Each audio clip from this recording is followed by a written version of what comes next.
From Lauren Anthony absolutely insulted by the ridiculous six, to Tom Cruise never wanting to work with them. Here are all the celebrities that can't stand Adam Sandler, starting off with Lauren Anthony. Well, it's not just him, but the entire Native American community. It all started when he came up with the Ridiculous Six, which was a spoof western. It was the first of many Netflix productions that he would be in.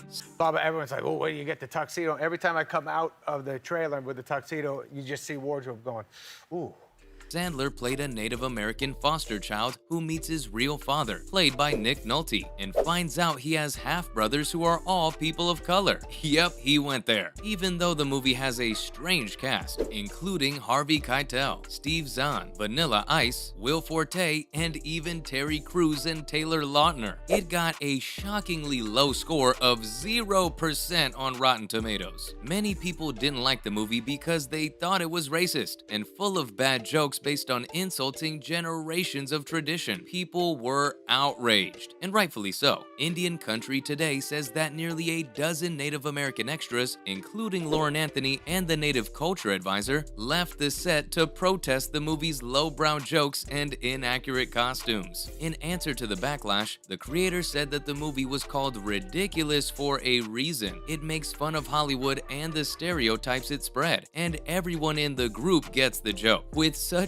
a low score, Sandler might have done better to listen to what people had to say about the movie. His refusal to get with the times lost him one of his most loyal friends. Of course, I'm talking about Rob Schneider. Grown Ups made more than $270 million around the world in 2010, making it Sandler's most successful movie. He was so happy with how well the movie did that he gave each of his co-stars a brand new car. Yup, he gave Chris Rock a Maserati, Kevin James a Ferrari. Guess who didn't get anything? His longtime friend and colleague, Rob Schneider. Out of protest, he didn't even appear in its 2013 sequel. When asked about the whole thing, Schneider made it very clear that they were in a fight. He said that they made Grown Ups 2 without him. The actor claimed that he was owed a lot of money and was left out of such a big franchise. Despite stories to the contrary, the two seem to have made up, because Schneider has been in several of Sandler's films, such as Sandy Wexler and Hubie Halloween. If you think that was it, wait till you hear about how he alienated another A-list Hollywood star, Tom Cruise. Sandler played Charlie Feynman in the movie Reign Over Me. After his wife and daughter died in the World Trade Center attacks, Charlie pulls away from other people and turns to music and video games for comfort. Even though the part wasn't written with Sandler in mind, he did a great job of showing the character's pain and hopelessness. Mike Binder wrote and directed the movie instead with the Mission Impossible star in mind. After Cruise turned down the role, he reached out to Javier Bardem. I mean, they even talked about casting Don Cheadle. In an EW interview, it turned out that Tom didn't want anything to do with the project if Sandler was associated with it. Yikes! Looks like we missed out on a gem though, since it would be fun to see Cruise interact with Sandler, but it doesn't look like that's in the cards for us. Another interesting group refused to work with the actor as well, the estate of Michael Jackson. In the 2015 action comedy Pixels, Sandler played Sam Brenner. Brenner is a former arcade champion who's hired by the government to fight an extraterrestrial invasion, whose attacks are recreations of famous arcade video games, like Galaga and Donkey Kong. In the movie, the aliens use pop icons like Madonna, Max Headroom, and the characters from Fantasy Island, but one icon was famously missing. Turned out the production tried to get Michael Jackson's people to join them, but they flat out refused. Showbiz 411 says that emails from the infamous Sony hack of 2014 show that the company talked to Michael Jackson's estate about a possible role in the movie, but they wanted a lot more money than Sandler's people were willing to give, about $25,000 more. So while they were hoping that the King of Pop would make an appearance, it didn't work out that way. Actors aren't the only ones who have turned Sandler down though. Even NBA stars think twice before saying yes to him, like what Juancho Hernan Gomez did for Hustle. In the movie, the comedy icon played NBA scout Stanley Sugarman. The movie revolved around real-life events, namely when Sugarman went to Spain to sign a player. He found Bo Cruz, who was one of the best players he had ever seen. Sugarman quit his job because he couldn't convince his boss that that Cruz was good enough to play in the NBA draft. He wanted to better prepare Cruz for it. I mean, Hernan Gomez is a real-life NBA All-Star, and he's currently playing for the Toronto Raptors. He's also played for the Denver Nuggets, the Minnesota Timberwolves, the Boston Celtics, the San Antonio Spurs, and the Utah Jazz. He did star in the movie, but reportedly refused at first. Instead, he wanted to focus on sports and did not want to be aligned with Sandler's brand of comedy, but his sister Andrea talked him into taking the part, and he thought it was a good idea after that. The work hours were long, and there was a lot of traveling, so the player couldn't focus on the one thing that he actually loves doing. And remember at the very end, you go, watch this, and you downed a bottle of smart water?